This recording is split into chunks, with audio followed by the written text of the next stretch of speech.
कर रहा है जिसका डायरेक्शन यही पॉइंट हो जाए। मान लीजिए there is a force whose direction is towards this point. तो ऐसे सिचुएशन में जो ये फोर्स होगा, इसी फोर्स को हम क्या कहेंगे, we will call it central force.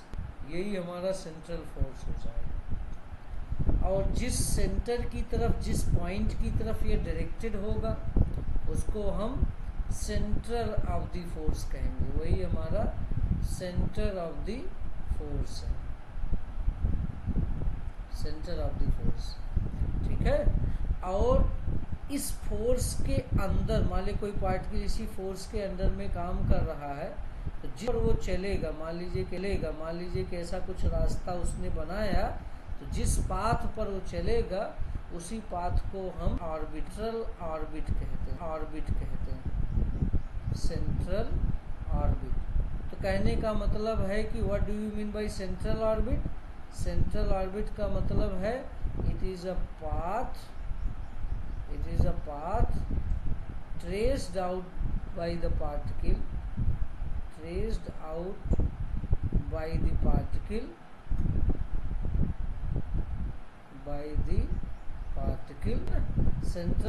Central force एक ऐसा, सेंट्रल ऑर्बिट एक ऐसा पाथ है जो कि किसी पार्टिकल द्वारा trace moving under central force, moving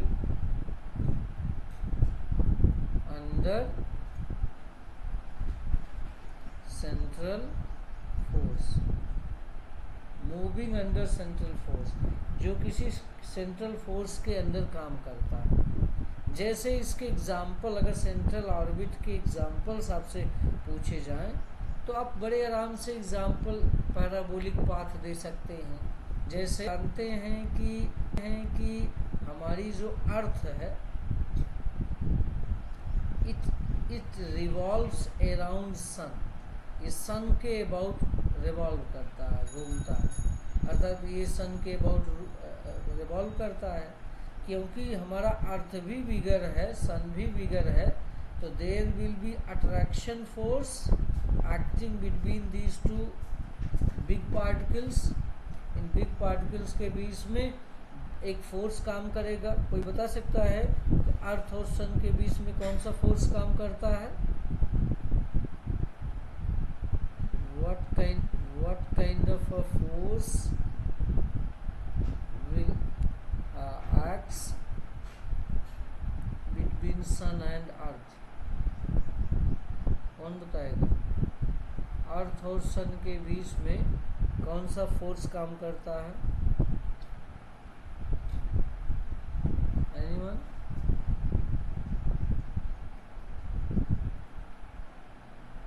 किसी को नहीं आ रहा है? Gravitational force.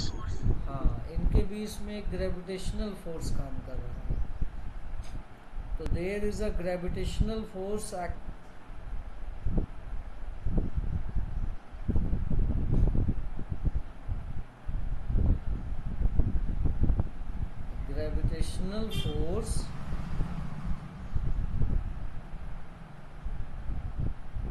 acting between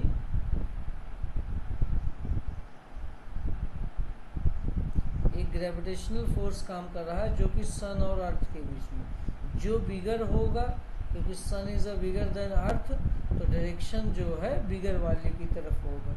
तो आप देख रहे हैं कि हमारी जो पृथ्वी है सन के अबाउट रिवॉल्व तो कर रही है, लेकिन जो फोर्स लग रहा है हमेशा सन की तरफ लग रहा है, अर्थात किसी फिक्स पॉइंट की तरफ लग रहा है। तो ये जो फोर्स, ग्रेविटेशनल फोर्स लग रहा है सन और अर्थ के बीच में, वास्तव में ये मेरा सेंट्रल फोर्स है। और इस सेंट्रल फोर्स के अंडर में जब हमारा पार्टिकल मूव करता है तो आपको पता है कि सारे प्लैनेट्स जो हैं के अबाउट इलिप्टिकल पाथ पर मूव करते हैं। ये आप लोग जनरल रिजल्ट पहले से ही जानते हैं कि every planet moves about the circle on a elliptical path, एक इलिप्टिकल पाथ पर मूव करता है। तो कहने का मतलब this was the sun, this was the earth, अगर ये मेरा सन है ये मेरा अर्थ है, तो जब ये पार्टिकल रिवॉल्व करता है, it revolves on a elliptical path, ये किसी इलिप्टिकल पाथ पर रिवॉल्व करेगा। And the force acts towards the sun, force हमारा जो है हमेशा सन की तरफ एक्ट करेगा। Okay, force revolves about the earth, force जो है हमारे अर्थ के about revolve, sorry, force acts towards the sun, force जो है सन की तरफ एक्ट करे। सेंट्रल हमारा सेंट्रल फोर्स है। और इस मोशन के अंदर, मतलब इस फोर्स के अंदर में जो अर्थ जो जिस रास्ते पर चलता है, किस रास्ते पर चल रहा है, it revolves about elliptical orbit,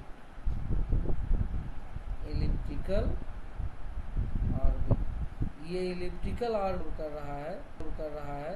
so that is why ये जो इलिप्टिकल पाथ है इसी को हम सेंट्रल ऑर्बिट कहेंगे। तो सेंट्रल ऑर्बिट का पिक्चर अलग अलग हो सकता है depending on the nature of the, okay, depending on the nature of the force के नेचर पर अलग अलग पाथ हो सकता है।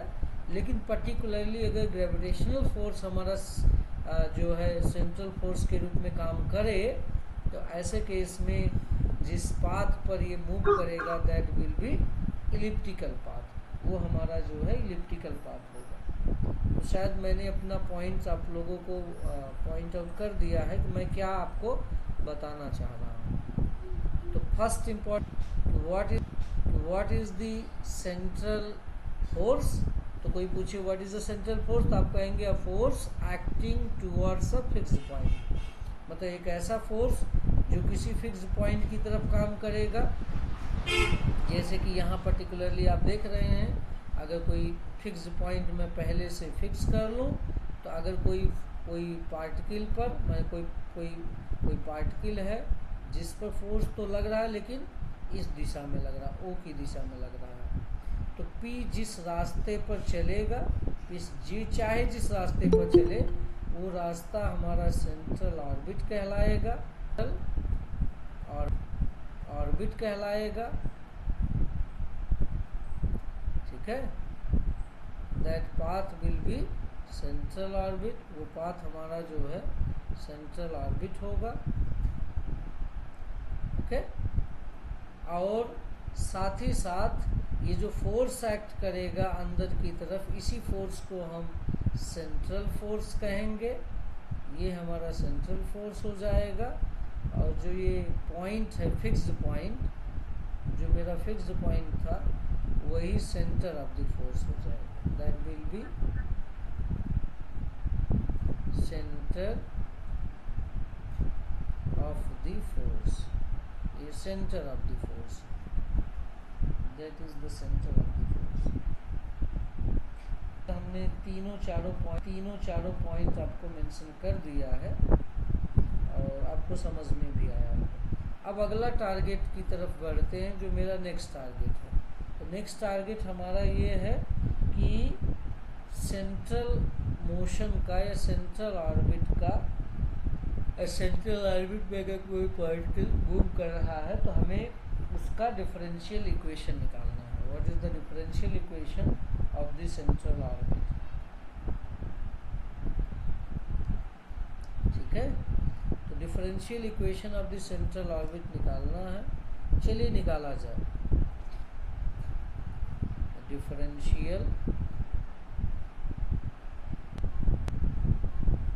एक तरीके से जितने जो भी डिफरेंशियल इक्वेशन आते हैं वो इक्वेशन ऑफ द मोशन ही होते हैं। एक तरीके से दूसरे शब्दों में भी कह सकते हैं कि इक्वेशन ऑफ द मोशन निकालना है जो पूरे सेंट्रल ऑर्बिट को डिपिक्ट करे।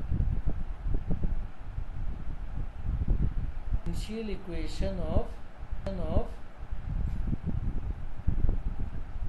सेंट्रल ऑर्बिट, ये हमारा टास्क है कि सेंट्रल ऑर्बिट का डिफरेंशियल इक्वेशन कैसे निकलेगा, ओके। नेक्स्ट,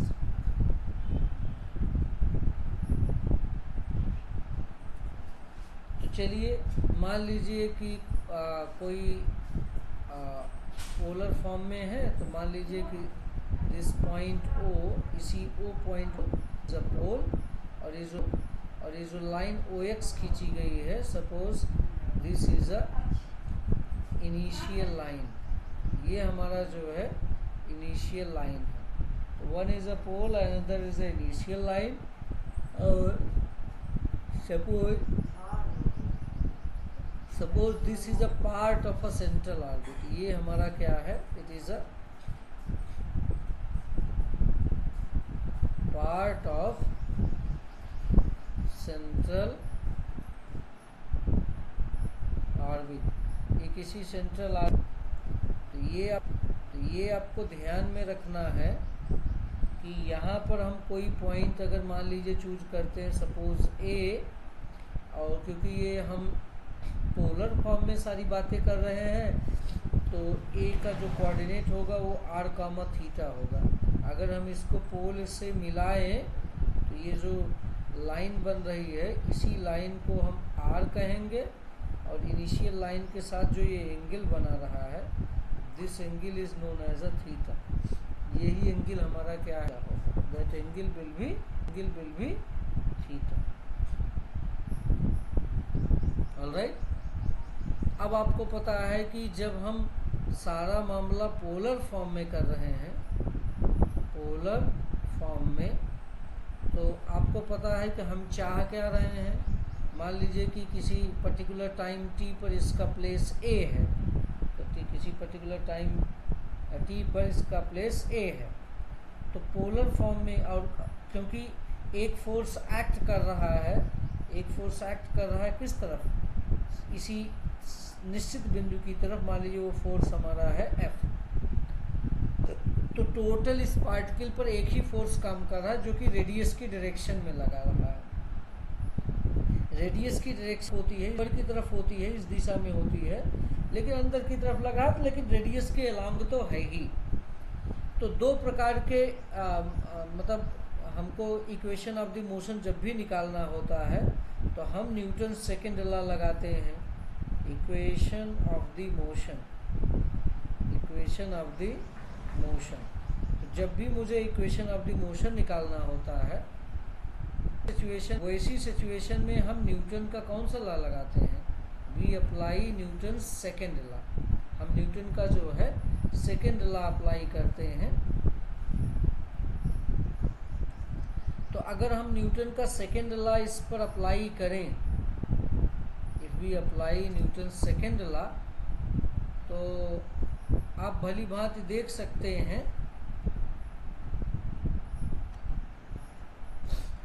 कि न्यूटन सेकेंड लॉ कहता है force is equal to mass into acceleration. Force हमारा जो है मास इनटू एक्सेलरेशन है। फोर्स आपको गिवन है, मास इनटू एक्सेलरेशन, ठीक है। तो एक्सेलरेशन क्योंकि रेडियस की डायरेक्शन में है, तो यहाँ हमको रेडियल एक्सेलरेशन की आवश्यकता पड़ेगी। पोलर फॉर्म में दो एक्सेलरेशन होते हैं, one is a radial acceleration,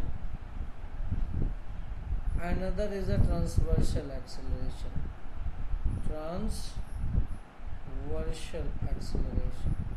तो अभी तक आप लोगों ने देखा था कि हमारे पास दो फोर्सेस हम लिखते थे इंट्रिंसिक फॉर्म में, टेंजेंशियल एंड नॉर्मल। लेकिन ये पहला केस ऐसा आ गया जिसमें हम जो है दो प्रकार के एक्सेलरेशन लेंगे, एक रेडियल एक ट्रांसवर्सल। ट्रांसवर्सल डायरेक्शन में कोई फोर्स काम नहीं कर रहा है, इसका मतलब ट्रांसवर्सल एक्सेलरेशन जीरो होगा। एक्सेलरेशन जीरो होगा तो फोर्स भी जीरो होगा। रेडियल एक्सेलरेशन जीरो नहीं होगा क्योंकि उस दिशा में एफ काम कर रहा है, थोड़ा एफ की दिशा बदलनी पड़ेगी, है तो उसी डायरेक्शन उसी लाइन के अलॉन्ग, लेकिन डायरेक्शन रिवर्ट करना पड़ेगा।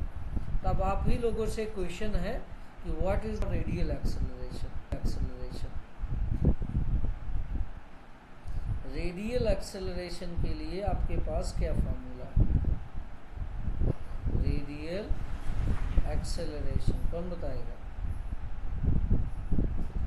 R double dot minus R theta dot का होल स्क्वायर। हाँ, r double dot minus r R theta dot theta square. Dot का होल स्क्वायर। और एक हमारा ट्रांसवर्सल है, ये भी बता दीजिए।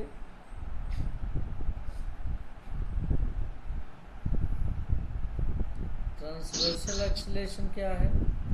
2R dot theta dot plus R theta double dot 2r dot theta dot plus plus r R theta double dot। Theta double dot, ये आपका जो है ट्रांसवर्सल एक्सीलरेशन। चलिए इन्हीं फॉर्म को लिखते हुए थोड़ा मैनिपुलेशन करते हैं और देखते हैं कुछ इंटरेस्टिंग चीज़ की तरफ हम आगे बढ़ें। So we will move towards certain interesting facts. तो चलिए सबसे पहला काम हम ये करते हैं। क्या हो गया?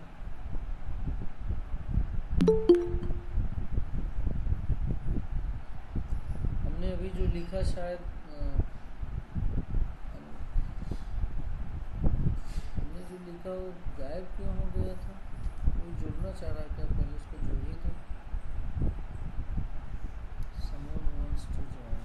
Anshika Sharma. Now she has joined.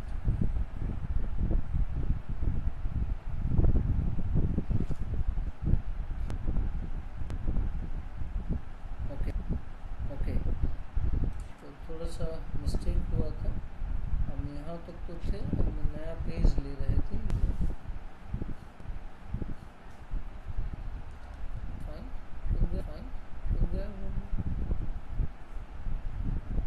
There is certain mistake, फिर भी हम लिखते हैं, यहीं दोबारा वही चीज़ लिख देते हैं। अभी भी रेडियल एक्सेलरेशन के बारे में कहा गया कि रेडियल एक्सेलरेशन क्या होता है। रेडियल एक्सेलरेशन होता है this is equal to r double dot minus r theta dot square. तो ये हमारा रेडियल एक्सेलरेशन है, r double dot minus r theta dot square. और हमारे पास जो ट्रांसवर्सल एक्सेलरेशन है,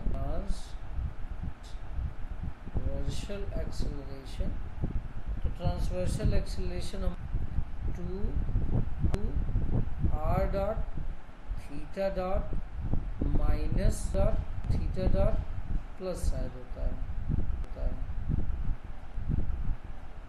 ना आर थीटा डबल डॉट, यही है। एक बार कंफर्म करिए, इज इट फाइन?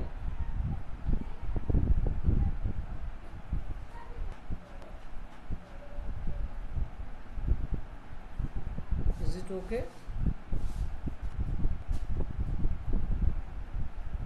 एक बार अभी हम वेरीफाई कर लेंगे। आपको आवाज ये सर सही है। आवाज मेरी आ रही है? थोड़ा नेटवर्क की वजह से मुझे आप लोगों की पहुंच रही है। ऑलराइट, चलिए हम थोड़ा सा ट्रांसवर्सल एक्सेलरेशन को पहले यही लेते हैं। अगर मैं एक लाइन लिखता हूँ, उसको थोड़ा सा करिए की कोशिश करिए। अगर मैं लिखूँ d d t of r square theta dot 1/2, एक बार इसको डिफ्रेंशिएट करके आपको मैं दिखाना चाह रहा हूँ कि ये वास्तव में ये जो फॉर्म है ये ट्रांसवर्सल के बराबर ही है। It is equal to the transversal. कैसे? अगर हम इसको डिफ्रेंशिएट करेंगे तो आएगा, बाहर हो जाएगा, यहाँ आ जाएगा। अगर हम करें तो 2 आर स्क्वायर को इंटीग्रेट करेंगे तो आ जाएगा 2r इंटू आर डॉट, ठीक है, और थीटा डॉट हो जाएगा, ठीक है। You will gate theta dot. शायद यहाँ 2 नहीं होगा, हियर इज आर, यहाँ आर होगा। अभी आपको क्लियर हो जाएगा, आपको परेशान होने की आवश्यकता नहीं है, ठीक है, 2r r dot theta dot हो जाएगा प्लस, अब मैंने वही first function into second function का डिफरेंशिएट, दो फंक्शन के फंक्शन का रूल लगा रहा हूँ। अब की बार मान लिया आर स्क्वायर को एज इट इज रखिए, इंटू थीटा को एक बार और डिफरेंशिएट करिए तो थीटा डबल डॉट हो जाए।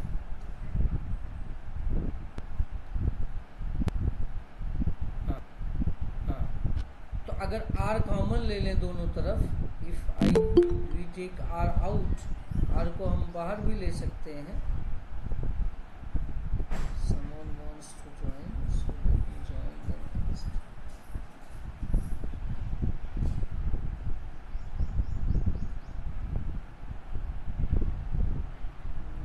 कौन जुड़ना चाह रहा है?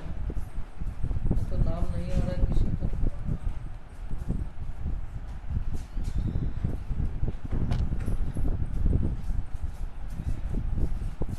आवाज मेरी आ रही है? एक बार कंफर्म करिए। लोग दिख नहीं रहे मुझे। Hello, yes sir. अच्छा, अगर आ रही है तो ठीक है, क्योंकि आप लोग कंप्लीटली मुझे दिख नहीं रहे, बिल्कुल ब्लैंक दिख रहा है मुझे पेज ही।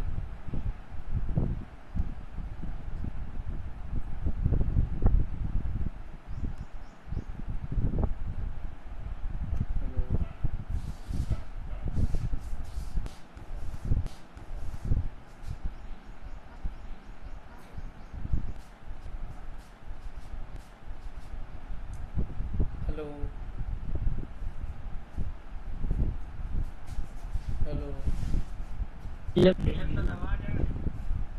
स्क्रीन भी विजिबल है? Yes sir. अच्छा, चलिए, अगर ऐसा है तो हम कंटिन्यू कर सकते हैं। कोई जुड़ना चाह रहा था, वो डिस्कनेक्ट हो गया। चलिए, तो अगर हम देखें तो r कॉमन हो जाएगा, ये बाहर वाले r से कैंसिल हो जाएगा, तो क्या बचेगा? 2r dot theta dot plus r theta double dot. तो वास्तव में ये किसके बराबर है? 1/r dd of r square theta dot के बराबर हो जाएगा। अब क्योंकि अभी भी हम लोगों ने देखा कि सेंट्रल ऑर्बिट के केस में फोर्स है ही नहीं, फोर्स नहीं है तो एक्सेलरेशन भी नहीं होगा। इसका मतलब हो गया, ट्रांसवर्सल का मतलब जो रेडियस वेक्टर के परपेंडिकुलर हो, such force which is perpendicular to the radius vector. जो रेडियस वेक्टर के परपेंडिकुलर होगा उसी को हम क्या कहेंगे? उसी को ट्रांसवर्सल कहेंगे। तो यहाँ ट्रांसवर्सल फोर्स कोई है ही नहीं। This is a transversal force,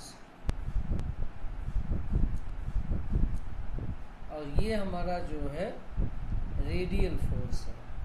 तो रेडियल फोर्स तो हमारे पास है, लेकिन ट्रांसवर्सल फोर्स कुछ नहीं। इसका मतलब है कि 1/r dd of r square theta dot, this will B 0।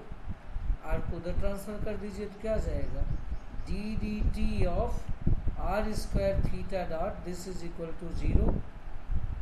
कोई फंक्शन है जिसका डिफरेंशिएशन t के रिस्पेक्ट में 0 है, इसका मतलब r square theta dot this is equal to constant, क्योंकि डेरिवेटिव तभी 0 होगा जब वो फंक्शन कांस्टेंट होगा।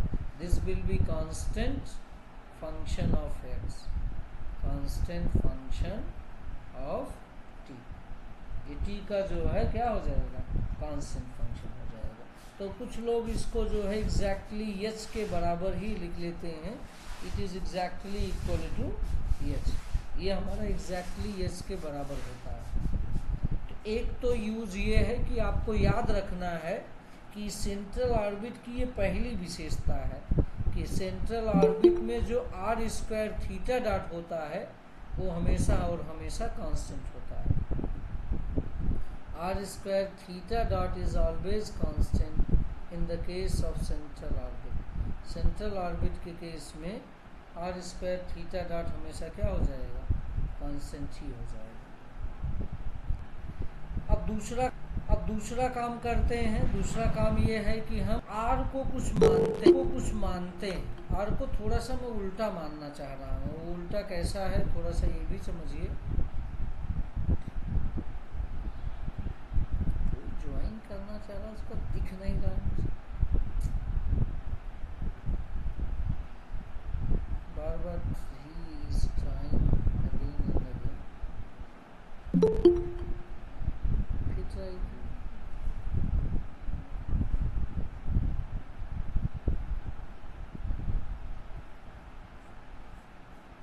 Ritesh wants to join। Now Ritesh have joined it। तो अल्टीमेटली आया क्या, अल्टीमेटली आपका ये आ गया कि r square theta dot constant होता है in the case of central orbit. तो ये हमारे सेंट्रल ऑर्बिट की कैरेक्टरिस्टिक है। कभी भी सेंट्रल ऑर्बिट आपसे बोल दिया गया तो आप ये मान करके आर स्क्वायर थीटा डॉट को कांस्टेंट लेकर के ही चलेंगे। दूसरे इक्वेशन पर कंसंट्रेट करते हैं। R double dot minus r theta dot square जो कि रेडियल एक्सेलरेशन, क्योंकि आपको पता है कि रेडियल एक्सेलरेशन है, इसमें मास से गुणा कर देंगे तो रेडियल फोर्स हो जाएगा। यही हमारे इस एफ को भी हम मास इंटू समय कैंसिल हो से हम कैंसिल हो जाएगा। तो ये इस नहीं बात नहीं है, सेंट्रल एक्सेलरेशन। समझ में बात आई कि नहीं? तो कभी कभी ये सेंट्रल ऑर्बिट के केस में यहाँ फोर्स ना लिख करके डायरेक्ट एक्सेलरेशन ही लिख देता है, क्योंकि मास से मास कैंसिल हो जाएगा, एक्सेलरेशन ही बचेगा। तो यही सेंट्रल एक्सेलरेशन अगर हम ए ले लें तो हम r dot minus r theta dot square हमको मिलेगा। अब एक थोड़ा सा मैनिपुलेशन कर रहे हैं, और ये सब मैनिपुलेशन इसलिए कर रहे हैं ताकि हमारा जो डिफरेंशियल इक्वेशन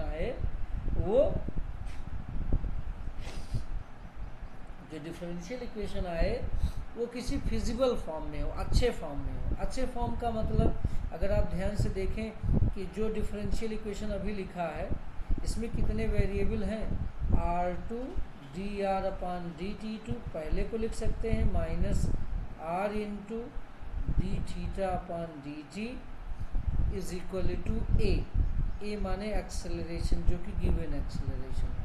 अगर आप ध्यान से देखें कि अभी के केस में हमारे पास तीन वेरिएबल हैं, एक r, एक थीटा और एक t, जिसमें r और t डिपेंडेंट के फॉर्म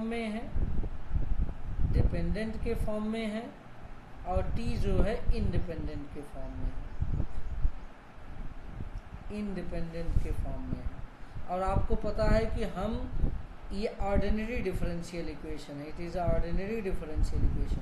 तो ऑर्डिनरी में तो एक वेरिएबल और कोई एक जो है इंडिपेंडेंट वेरिएबल होना चाहिए।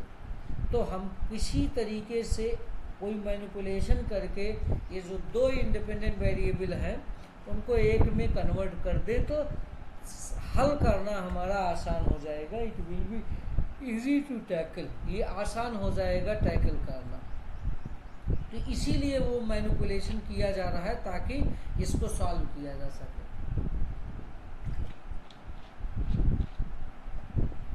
तो चलिए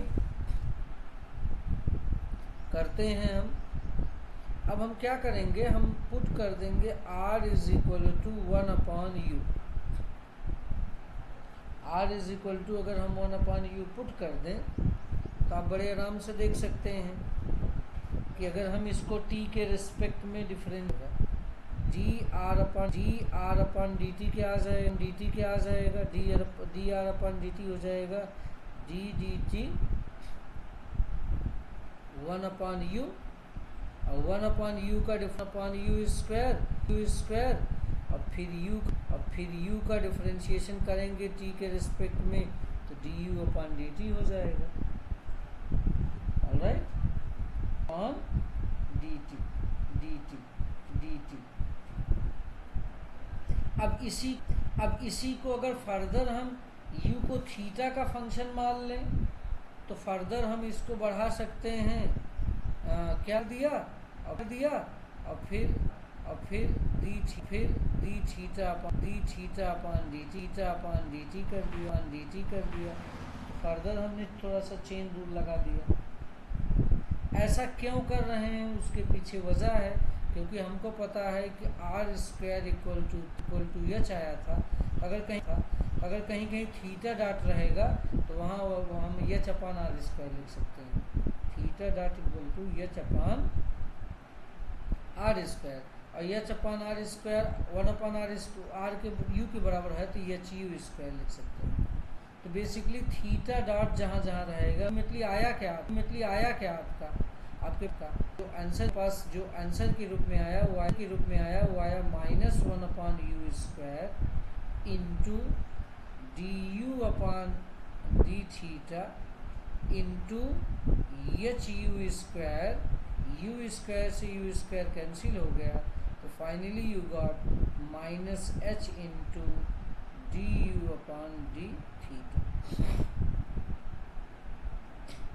ये आपका आ गया dr/d थीटा का मान, क्योंकि हमको करना है उसमें r का सेकेंड डेरिवेटिव आया हुआ है, तो हमको सेकेंड डेरिवेटिव ला करके यहाँ सब्स्टिट्यूट करना है।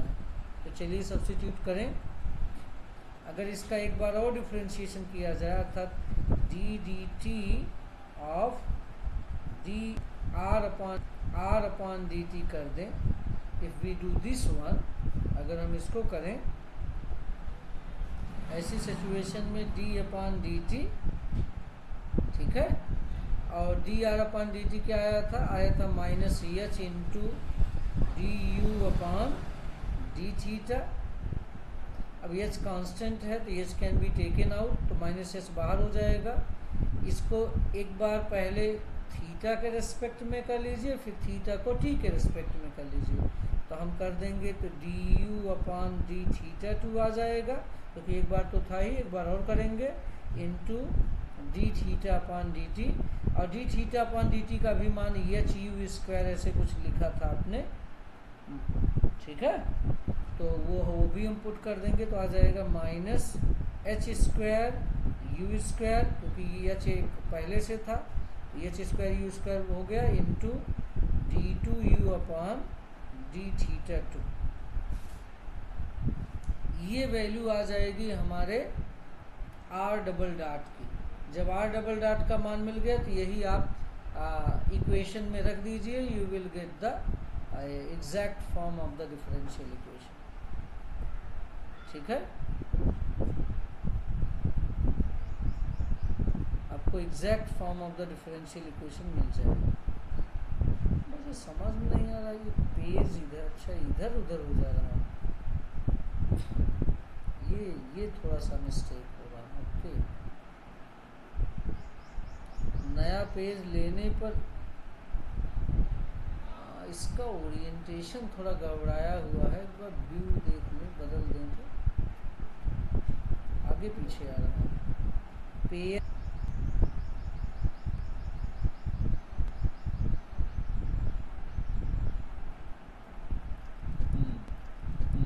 अब सही हुआ। अब ऊपर नीचे आएगा। इसके पहले अगल बगल आ रहा था, तो यही दिक्कत हो रही थी। चलिए, अब हम कहाँ पुट कर रहे हैं सारी वैल्यू? हम पुट कर रहे हैं सारी वैल्यू को 5 मिनट और लेंगे, इससे ज़्यादा नहीं। अगर आप लोग हैं कि नहीं हैं, बोल नहीं रहा है कोई? Are you here? Yes sir. ठीक है, 5 मिनट और, क्लास तो होगी नहीं कोई। डिपार्टमेंट से या घर से? घर से। तो डिपार्टमेंट क्यों नहीं गए? डिपार्टमेंट में भी हमने पूरी व्यवस्था कर रखी है, वहाँ से भी कोई अटेंड कर सकता है। r double dot minus r theta dot square, ये हमारा जो है रेडियल एक्सेलरेशन का फॉर्म है, -a के बराबर आर डबल डॉट की वैल्यू हो गई माइनस ये हो गई माइनस ये 2u d2u d minus r को आप 1/u ले लीजिए, क्योंकि 1/u गया है। आप पुट की जगह आप पुट कर दीजिए क्या थीटा डॉट की जगह एच यू स्क्वायर, क्योंकि अभी थीटा डॉट हम लोगों ने निकाला था, क्या आर स्क्वायर थीटा डॉट बराबर था क्या एच, तो पुट कर दिया, हमने पुट कर दिया, इज इक्वल टू आ गया माइनस ए, तो माइनस से सबको कैंसिल आउट कर दीजिए, और एक u से एक u कैंसिल हो गया, तो H U can be taken out, H U आपका कॉमन हो जाएगा, ठीक है। नहीं, हमने कुछ गड़बड़ी की है, यहाँ स्क्वायर नहीं लगाया, सॉरी, यहाँ स्क्वायर मुझे लगाना चाहिए था, मैंने स्क्वायर नहीं लगाया। तो चलिए ये करते हैं, तो यहाँ आ जाएगा एच यू स्क्वायर, हमने कहा 2u upon D theta two minus square u power 4 था, एक कट जाएगा तो केवल u बचेगा, क्योंकि u स्क्वायर कॉमन हो गया, u घाते 3 and is equal to minus a आ जाएगा, ये माइनस था तो आपको प्लस हो गया a के बराबर।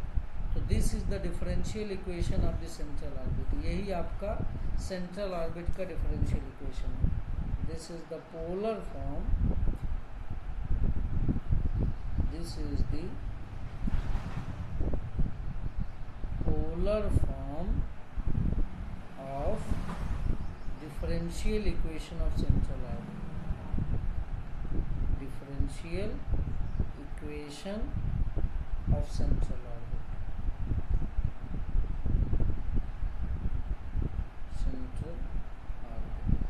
ये आपको ध्यान में रखना है, ये आपका आंसर आपके पास आ गया, ठीक है। तो अगली क्लास में हम लोग कोशिश